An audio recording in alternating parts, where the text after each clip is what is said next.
Olá, graça e paz da parte de nosso Senhor e Salvador Jesus Cristo, amém? Seja bem-vindo. Você que nos assiste e nos acompanha, você está no canal Beit Sefer, Escola Bíblica à Distância. Eu estou grato a Deus pela sua audiência e por você participar deste canal. Pois bem, próximo à casa onde eu morava, havia uma construção bastante peculiar. Era uma casa muito grande que estava construída à beira da estrada. Toda vez que passávamos por ela, nos chamava a atenção que ela estava cheia de rachaduras e estava totalmente inclinada, prestes a cair.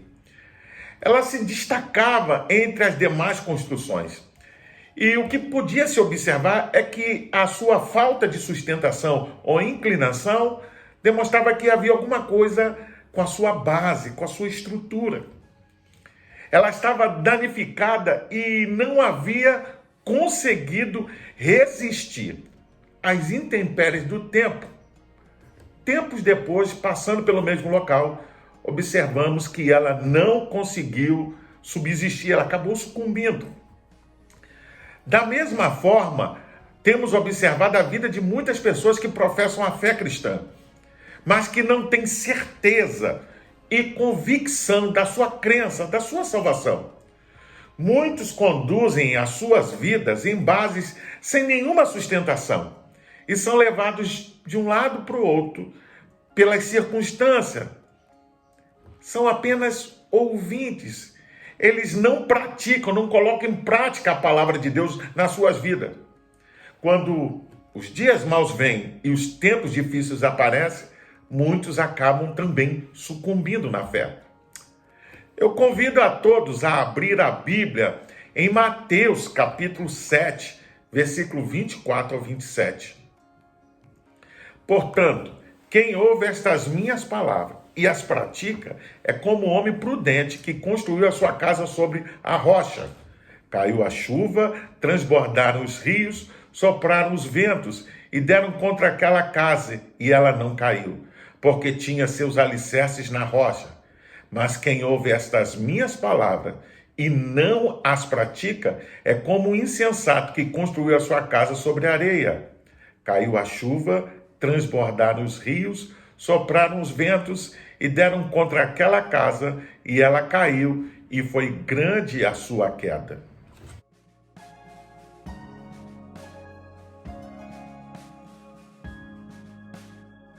Nosso texto é a parábola dos dois fundamentos, também conhecida como a parábola dos dois construtores ou a parábola dos dois alicerces.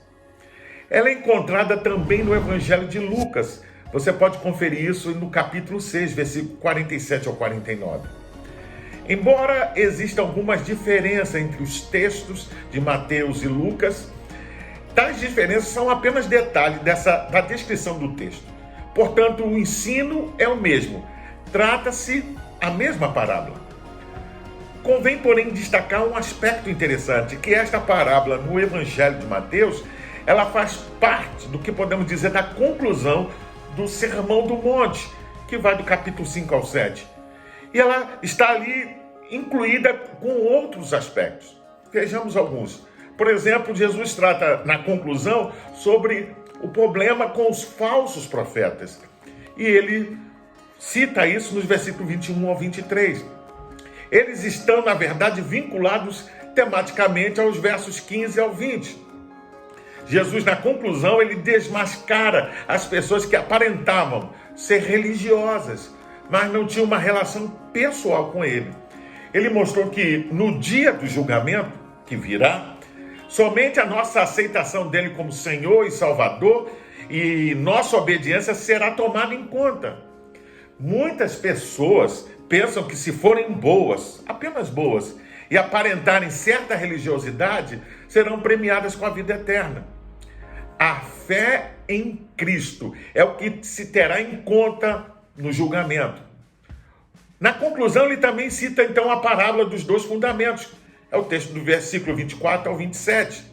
Ele destaca então a necessidade da prática da palavra proferida por ele, dos seus ensinos.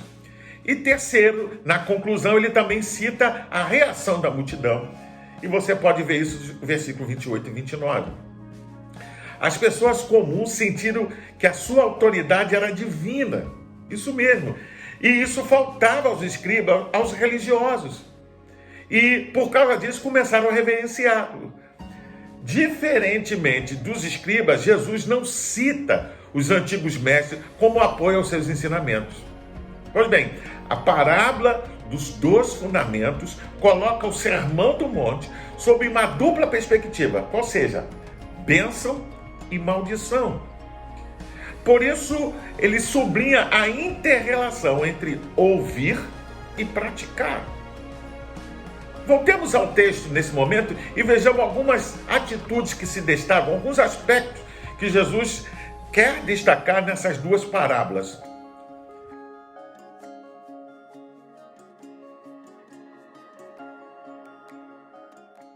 Em primeiro lugar, vemos que Jesus destacou a atitude dos seus ouvintes com relação ao seu ensino, aqui representada por 2 homens. Um, a qual ele chamou de prudente, e outro de insensato.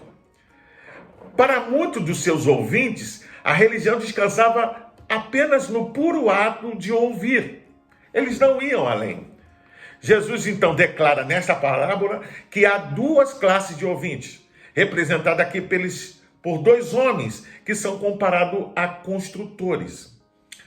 A parábola nos ensina que não somente a ouvir os ensinos de Jesus, que para alguns podiam parecer duros, demasiados, porém eles devem ser obedecidos. Cristo estava colocando que a observância à sua palavra pode ser comparada como o fundamento de uma casa colocada sobre a rocha. E toda outra atitude que possa se adotar com relação aos seus ensinos é como colocar seu fundamento sobre areia, ou de forma de um lugar, não estável. O Sermão do Monte deve ser entendido como o registro do chamado de Jesus, convocando homens e mulheres, discípulos, para uma realidade escatológica, ou seja, a do reino de Deus. Jesus havia acabado, naquele momento, de chamar os seus primeiros discípulos. Agora ele estava mostrando não só aqueles discípulos, mas também a multidão, qual era o verdadeiro significado de ser o seu discípulo.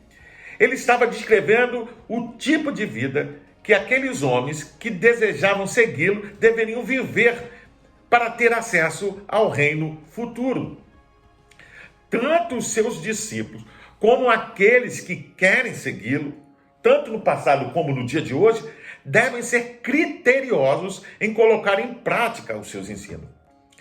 Ele ainda apresentou o tema do sermão, ou seja, a justiça verdadeira vezes a falsa, ou seja, dos falsos religiosos, nesse caso, escribas, fariseus. É importante lembrar que o povo via esses religiosos como seus modelos, como mestres nas coisas de Deus. Eles estabeleciam regras, mandamentos e determinavam o que era santo ou profano para o povo. Mas veja um detalhe, eles não cumpriam o que ensinavam. Você pode conferir isso em Mateus capítulo 23, versículo 2 ao 4.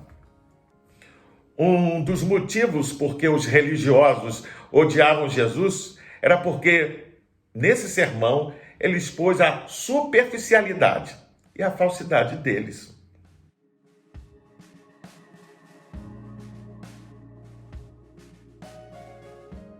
Em segundo lugar, é importante destacar que o Sermão do Monte é dirigido aos crentes e não àqueles que não são salvos. Você pode conferir isso em Mateus capítulo 5, verso 1.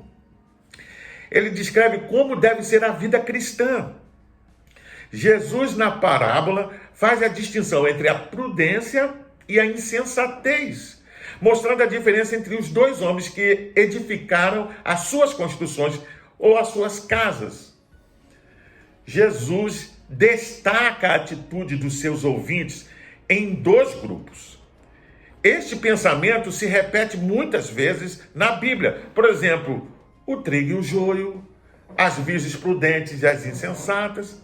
Enfim, Agora nós vemos um homem prudente e um outro insensato.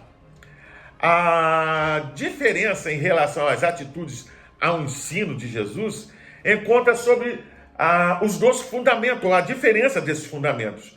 Um é sobre a rocha, o outro é sobre a areia. Jesus mostra que, a princípio, talvez ninguém possa notar a diferença. Isso mesmo. Quando você olha para os discípulos, né, de Jesus e olhasse para aquela construção, você não veria a diferença. Pois ela somente pode ser observada quando aparecem as adversidades. Por isso, quando veio a tempestade, os ventos começaram a soprar e a noite escura chegou, a primeira casa permaneceu em pé, firme, enquanto que a segunda casa caiu em pedaços, porque ela foi construída sobre a areia. A vida da pessoa insensata, que não é prudente, é como uma casa feita de cartas. Ou seja, é só mexer um pouquinho e ela desaba. O impressionante é como muitas pessoas, ao invés de edificar a sua vida sobre algo sólido, neste caso, sobre a palavra de Deus, procura deliberadamente qualquer outro fundamento, mesmo que seja falso, inferior, no qual edificam as suas vidas. Muitas fazem, talvez por não refletir, sinceramente, sobre qual é o propósito das suas vidas. Outras porque não dão valor às Escrituras Sagradas. Essas pessoas, veja bem, estão em grande ameaça de destruição. Por isso, não teime em edificar sua vida sobre qualquer fundamento. Muitas fazem porque não refletem sobre a sua vida e sobre o futuro. Veja, parte da nossa responsabilidade como discípulo de Jesus, como cristãos verdadeiros, é ajudar as pessoas para que elas entendam e para que elas se detenham e pensem um pouco sobre o rumo que estão seguindo e que rumo devem dar às suas vidas, pois saibam que haverá consequências e muitas não dão conta disso. Se elas não prestarem sinceramente como estão edificando, como estão construindo, ou em que bases estão colocando as suas vidas.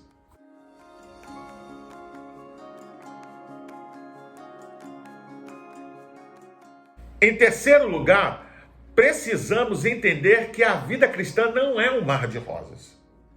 Muitos estão equivocados com relação à vida cristã e por isso se frustram.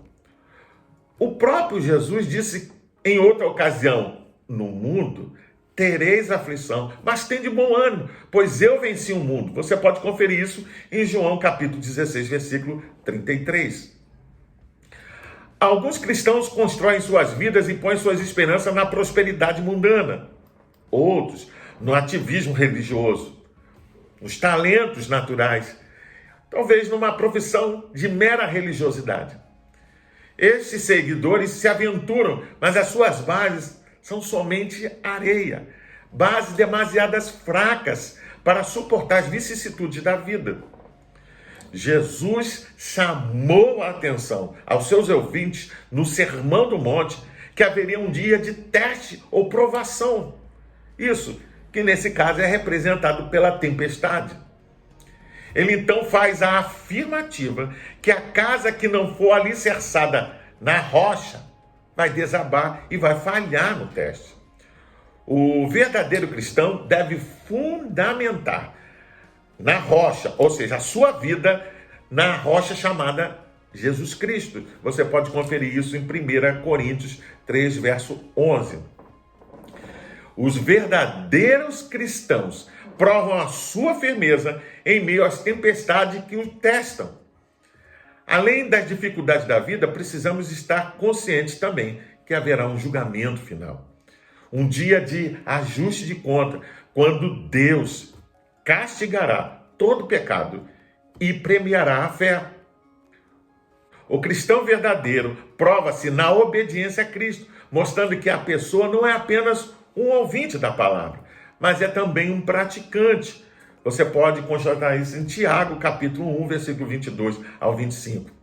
Edificar sobre a rocha é ser um discípulo atento, em vez de ser superficial e hipócrita. Praticar a obediência se converte em um fundamento sólido para resistir às tormentas da vida. É interessante destacar que a Bíblia mostra que os falsos crentes sempre fracassaram em tempos de teste. Por exemplo, se você observar na saída do povo, aquele misto de gente que seguiu Israel queria voltar para o Egito, quando as coisas ficaram difíceis na jornada deles. Os espias, por exemplo, queriam voltar porque tiveram medo dos habitantes de Canaã. Em Roma, muitos dos discípulos, muitos daqueles que seguiam a Paulo, o abandonaram no momento de extrema necessidade. Você pode conferir isso em 2 Timóteo, capítulo 4, versículo 9 ao 18. Todavia, observe que os verdadeiros cristãos, ou aqueles que creem de verdade, ficam firmes, independentemente do teste. Veja, Abraão, Moisés, Josué, Davi, Isaías, Jeremias, Daniel e tantos outros, Pedro, Paulo. Muitos foram provados sobre a sua fé e permaneceram firmes, mesmo durante as mais duras provações, no momento mais difícil da tempestade. Você pode conferir isso em Hebreus capítulo 11. Eles foram edificados sobre a rocha.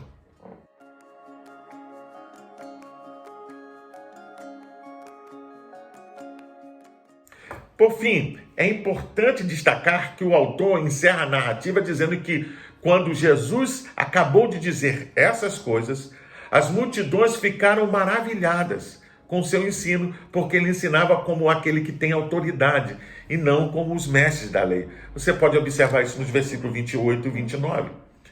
Como já dissemos na introdução, Jesus mostra aos seus ouvintes, através desta parábola, a ênfase entre a inter-relação entre ouvir e praticar. Agora, eu não sei se você prestou atenção, mas você sabe qual é a diferença entre o homem prudente e o insensato? Observe que o texto mostra algo interessante. Perceba que tanto o homem prudente quanto o homem insensato ouviram a palavra. Isso mesmo, eles ouviram. Eles estavam ali, podemos dizer, no Sermão do Monte, estavam prestando atenção àquilo que Jesus estava falando. Isso significa que ouvir é o ponto de partida comum para ambos. Então, onde está a diferença? E é isso que Jesus está colocando em pauta. Porque Jesus está proferindo um sermão sobre os seus discípulos, sobre a vida dos verdadeiros crentes, mostrando, a diferença entre os falsos. A diferença está entre os dois nos que tange a dar valor àquilo que se ouve. Aqui demonstrado no ato de praticar. Você pode ver isso no versículo 24. Enquanto o prudente trabalha de forma dura, o insensato busca o caminho mais fácil. Ele deixa se levar pelas opiniões alheias, diversas, tolas. A diferença entre a pessoa prudente e a pessoa insensata é a observância das palavras de Jesus na prática diária. Disso vai advir bênção ou maldição, firmeza ou ruína. Eu concluo afirmando que a Bíblia diz que há uma tormenta que vem e provará a obra de todo homem, tanto minha quanto a sua. Observe ainda que a casa que desabou, justamente, ela aconteceu na tormenta e não quando tudo estava bem. Veja, quando tudo está bem, não há questão, não há diferença. O grande problema é quando vem as dificuldades. E foi no momento mais difícil, quando mais se necessitava da casa, que se esperava que ela servisse de refúgio, foi quando ela caiu. Infelizmente, quando ela cai, era tarde demais para repará-la ou para edificar uma melhor. Por isso, que o Senhor nos guarde, que Ele nos faça construtores sábios para a eternidade e que nada nos separe, nem mesmo as vicissitudes da vida, nem mesmo as turbulências, as tempestades, não é? O mar bravio, que nada nos separe do amor de Cristo Jesus. Amém? Pois bem, eu sou o pastor Carlos Guerra e você está no canal Beit Sefer, Escola Bíblica à Distância. Eu gostaria, antes de encerrar, de deixar uma palavra de recomendação. Você que acompanha o nosso canal e ainda não pertence a uma igreja cristã, procure uma igreja batista perto da sua casa e faça uma visita. Sem dúvida você vai ser bem recebido. Caso não haja, procure uma igreja cristã que esteja comprometida com a pregação genuína da palavra de Deus. Para se inscrever, é rápido, é fácil. Basta clicar aqui embaixo. Dá um like. Deixa aqui o seu comentário. Emita a sua opinião. E não esqueça de acionar o sininho para receber as futuras notificações. Compartilhe também com seus contatos, com as suas redes sociais, com seus amigos, para que mais e mais pessoas possam ter acesso a esta reflexão, a este canal. Até o próximo encontro. Fique conosco. Deus te abençoe. Amém.